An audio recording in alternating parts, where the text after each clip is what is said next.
नमस्कार, आप देख रहे हैं न्यू इंडिया लाइव और आपके साथ मैं हूं सलोनी शिवा। नजर डालेंगे आज के अहम खबरों पर। प्रधानमंत्री नरेंद्र मोदी कल मध्य प्रदेश के शहडोल के पकरिया में आदिवासी समुदाय से मुलाकात की। स्वयं सहायता समूहों और पेशा समितियों के नेताओं और ग्रामीण फुटबॉल क्लबों से मुलाकात भी की। उन्होंने इस दौरान फुटबॉल के क्लब के बच्चों से बातचीत की। बता दें कि आदिवासी समुदाय से मुलाकात के दौरान पीएम मोदी के साथ सीएम शिवराज सिंह चौहान भी मौजूद रहे। साथ ही प्रधानमंत्री नरेंद्र मोदी ने बिल्कुल देसी अंदाज में बातचीत की।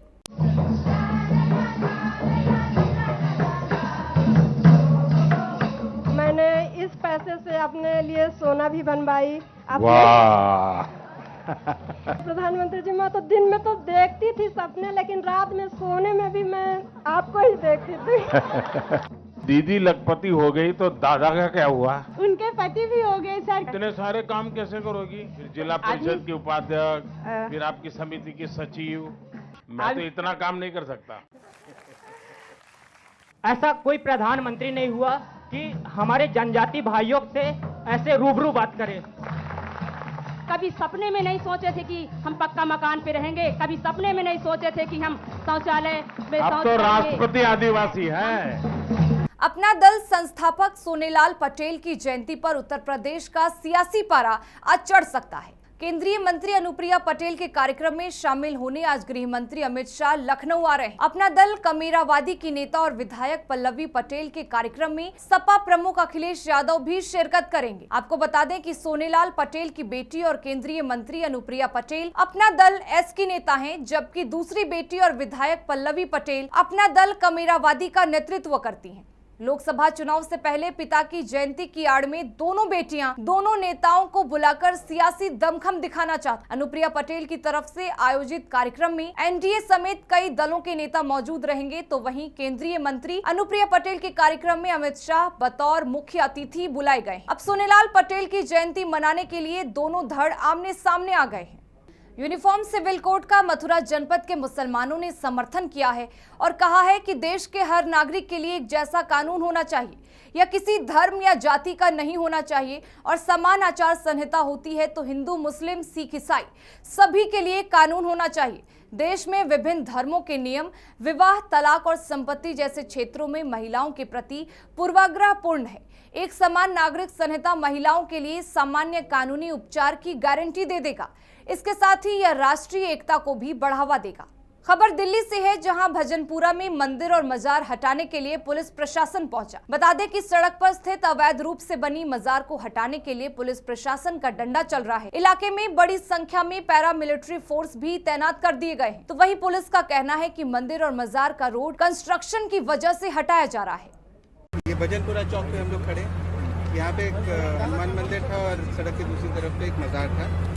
जो हमारी रिलीजियस कमेटी है दिल्ली की, वहाँ पे डिसीजन लिया गया था कि इन दोनों स्ट्रक्चर्स को हटाएंगे, बिकॉज सड़क चौड़ा होना है, सहारनपुर हाईवे बनना है। और इसको प्लान किया था कुछ दिन पहले हम लोगों ने, और यहाँ के जो लोकल रिस्पेक्टेबल्स थे, जो लोकल लीडर्स थे, उन लोगों ने अप्रोच किया था सिविल एडमिनिस्ट्रेशन को दे आज फॉर सम टाइम, कि थोड़ा टाइम मिल जाए और हम लोग थोड़ा सा आपस में तैयारी कर लें। तो आज हम लोगों ने इनके साथ सबके साथ बात करके डायलॉग, प्रॉपर डायलॉग के साथ, प्रॉपर कम्युनिकेशन के साथ आज ये स्ट्रक्चर रिमूव किए हैं दोनों। यहाँ ग्रेटर नोएडा में रविवार को पुलिस और क्रेटा कार लूटने वाले लुटेरों के बीच मुठभेड़ हुई। मुठभेड़ में पुलिस की गोली लुटेरे के बाएं पैर में लगी। घायल लुटेरों को फिलहाल पुलिस ने अस्पताल में भर्ती करवाया है। तो वहीं लुटेरे के दो साथी कार को छोड़कर मौके से फरार हो गए। पुलिस फरार आरोपियों की तलाश करने में जुटी है। दरअसल थाना सेक्टर 113 पुलिस को सूचना मिली थी कि क्रेटा कार लूट करने वाले लुटेरे क्रेटा कार की नंबर प्लेट हटाकर उसे बेचने जा रहे। तभी मुखबिर के आधार पर पुलिस ने क्रेटा कार का पीछा कर पकड़ने की कोशिश की। लुटेरे पुलिस से घिरता देख सेक्टर नोएडा में कच्चे रास्ते की तरफ भागे। इस दौरान कार गड्ढे में फंस गई। पीछे पुलिस की टीम को आते देख लुटेरे ने फायरिंग शुरू कर दी। पुलिस की जवाबी कार्रवाई में एक लुटेरे नवीन को गोली लगी, इससे वह घायल हो गया। वहीं नवीन के दोनों साथी उमेंद्र और शिवेंद्र आसपास की घनी झाड़ियां होने के कारण मौके का फायदा उठाकर भाग गए, जिनकी पुलिस तलाश कर रही है। थाना 113 के अंतर्गत एक सूचना अनमोल मित्तल के द्वारा दी गई थी कि कुछ लोगों के द्वारा उनकी गाड़ी और कुछ सामान जो है वो छीन लिया गया है। उसमें 392 का भी पंजीकृत करते हुए उसके लिए 5 टीमों का गठन किया गया था। आज सुबह अर्ली मॉर्निंग ये सूचना प्राप्त हुई थी कि सेक्टर 78 की तरफ से एक क्रेटा गाड़ी आ रही है जिसमें कुछ लोग सवार हैं पुलिस के द्वारा घेराबंदी की गई और 79 के कच्चे रास्ते पर जो है वो उन्होंने पुलिस पार्टी को फायरिंग किया, जिसमें जवाबी फायरिंग में एक व्यक्ति जिसका नाम नवीन है वो घायल हुआ है, उसे तत्काल अस्पताल ले जाया गया।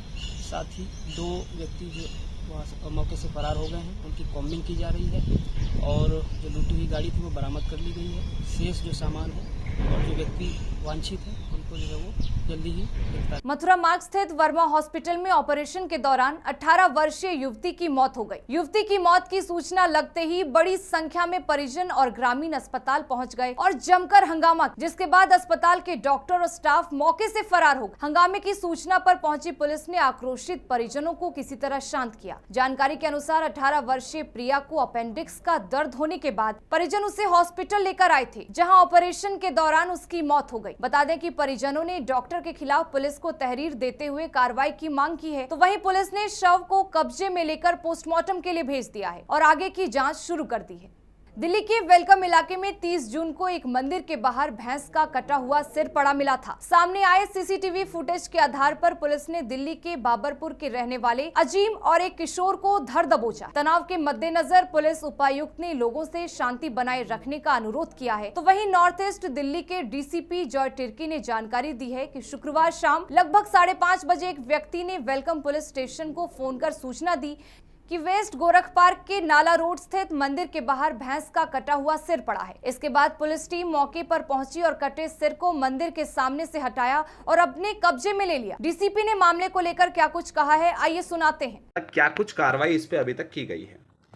देखिए, कल शाम के 5:30 बजे का इंसिडेंट है और लगभग 5:38 पे कॉल आ गई थी हमारे पास में। तुरंत एसएचओ अपनी टीम लेके मौके पे पहुंचे और स्थिति का कंट्रोल लिया। उन्होंने सीज़ किया, जैसा आपने बताया कि 2 लड़के देखे गए थे वहाँ पे, एक भैंस का कटा हुआ सिर डाल के गए थे। तो उसके बाद हमारे पास 2 चीज़ें थी, एक तो मौका संभालना, दूसरा उन लड़कों को पकड़ना। तो हम लोगों ने तुरंत 2 टीमें बनाई। मैं खुद वहाँ पे पहुँचा, 2 सब डिवीज़न एसीपी, 6 एसएचओ को लेके और फोर्स लेके, और हम लोगों ने वहाँ पे शांति बनाने की अपील की। साथ के साथ मेरी टीम काम कर रही थी। तुरंत हमने दोनों लड़कों को आइडेंटिफाई किया, उन दोनों को पकड़ा और जिस स्कूटी में वो लेके घूम रहे थे वो भी। और जब मैंने खुद इनको इंटरोगेट किया तो एक उसमें 16 साल का है, माइनर है, एक 27 साल का है जो कि मेंटली चैलेंज्ड है। तो ये दोनों थे। वो माइनर लड़का अपना स्कूटी चला रहा था जो उसके पिताजी के नाम पे है। और ये सामने आया कि 2:30 बजे के आसपास ये 5 परिवार थे जिन्होंने मिलके कुर्बानी दी थी भैंस की। और ये सिर जो था वो घर से ये बोल के निकले थे शायद कि हम इसको मौजपुर खत्ते में डाल देंगे। नॉर्मली ढलाव में वहीं डाला जाता है जो भी बच जाता है इनकी कुर्बानी के बाद में। तो उसके बाद वो वहाँ जाते जाते सड़क पे गिरा गए वो लोग और हमने तुरंत इनको पकड़ लिया था। हमने केस दर्ज किया है। हरिद्वार में 4 जुलाई से शुरू होने वाली कांवड़ यात्रा को लेकर उत्तराखंड पुलिस और प्रशासन ने अपनी कमर कस ली है। आज ADG law and order V Murugesan सहित उत्तराखंड पुलिस के अधिकारी और हरिद्वार के डीएम धीरज सिंह गबरियाल सहित प्रशासनिक अधिकारी और कर्मचारी रोशनाबाद स्थित पुलिस लाइन पहुंचे, जहां पुलिस फोर्स और अधिकारियों को ब्रीफ किया गया। बता दें कि इस बार कांवड़ मेले के दौरान लगभग 4 करोड़ कांवड़ यात्रियों के हरिद्वार पहुँचने का अनुमान लगाया जा रहा है। सुरक्षा की दृष्टि को देखते हुए 7 कंपनी पैरामिलिट्री फोर्स और 12 कंपनी पीएससी और लगभग 10,000 उत्तराखंड पुलिस के जवान तैनात किए जाएंगे। वहीं कांवड़ मेला क्षेत्र को बम निरोधक दस्ते के साथ ही सीसीटीवी और ड्रोन कैमरे से निगरानी रखने की बात भी कही।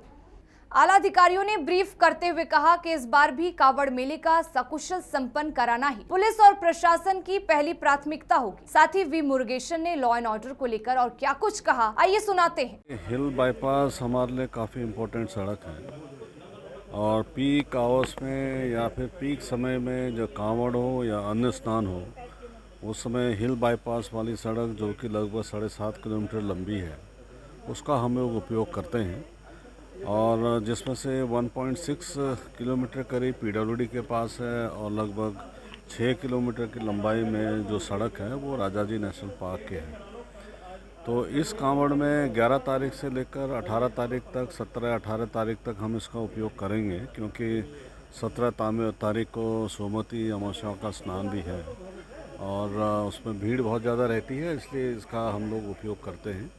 तो सड़क में क्या क्या काम होने हैं, सड़क को उसकी गुणवत्ता ठीक कहाँ होनी है, झाड़ियों का कटान जहाँ होना है, उसका हम लोगों ने निरीक्षण किया है तो उसमें पुलिस और एडमिनिस्ट्रेशन की टीम यहाँ पे है और लाइन डिपार्टमेंट्स में आपके पीडब्ल्यूडी जो काम कर रही है वो है साथ में। मथुरा में नकली किन्नरों का आतंक बढ़ता जा रहा है, तो वहीं जनपद पुलिस की लापरवाही के कारण एक किन्नर पर कई बार नकली किन्नरों द्वारा हमला किया जा चुका है, लेकिन पुलिस के नजरअंदाजी से पीड़ित किन्नर डर के साए में जी रहे हैं। हाल ही में कुछ दिन पूर्व थाना हाईवे क्षेत्र के अंतर्गत गोवर्धन चौराहे पर किसी काम से लौट रही आकांक्षी अग्रवाल नामक किन्नर को 1 दर्जन से अधिक नामजद किन्नरों ने पकड़ लिया, उनके साथ मारपीट की, जिससे वह बुरे तरीके से घायल हो गया। घटना की सूचना पर पहुंची पुलिस ने घायल किन्नर का जिला अस्पताल में उपचार कराया। पीड़ित किन्नर ने आरोप लगाते हुए बताया कि मुन्ना किन्नर द्वारा पीड़ित पर कई बार हमले कराए जा चुके हैं, जिसका मुकदमा न्यायालय में भी दर्ज किया जा चुका है। बावजूद इसके आरोपी पर कोई कार्रवाई नहीं की जा रही। तो वहीं पीड़ित ने और क्या कुछ जानकारी दी है, सुनिए। जी, क्या नाम है आपका? मेरा नाम आकांक्षा उर्फ अजय किन्नर। ये जो घटना हुई थी इसके बारे में क्या कहेंगे? मैं 22 तारीख की रात को गोवर्धन चौराहे से निकल रही थी, मंगलम मैरिज होम है, वहाँ पे मुझे मुन्ना किन्नर के चेलों ने रोक लिया। 3 किन्नर उसके चेले थे, 3 रेशमा, शौकीन और 1 किन्नर औरता। उन्होंने रास्ते में मुझे रोक लिया और मुझे रोक के पकड़ लिया। मुझसे कह रही मेरी गुरु आ रही है, रुक जा। तो गुरु को बुला के कुछ गुंडे बदमाश बुला लिया, अपने गुरुओं को बुला लिया फ़ोन करके, और वहाँ पे मुझे पुल के नीचे बेरहमी से मारा उनके गुरुओं ने, और उन्होंने और गुंडे बदमाशों ने लाठियों की डंडों से मुझे बेरहमी से मारा। और पुलिस ने मेरा मेडिकल भी करा दिया और मेरी FIR भी हो गई, फिर भी आरोपियों को अभी तक गिरफ्तार नहीं किया गया। फिलहाल इस बुलेटिन में बस इतना ही, लेकिन देश और दुनिया से जुड़े तमाम अपडेट्स के लिए बने रहिए हमारे साथ और देखते रहिए न्यू इंडिया लाइव।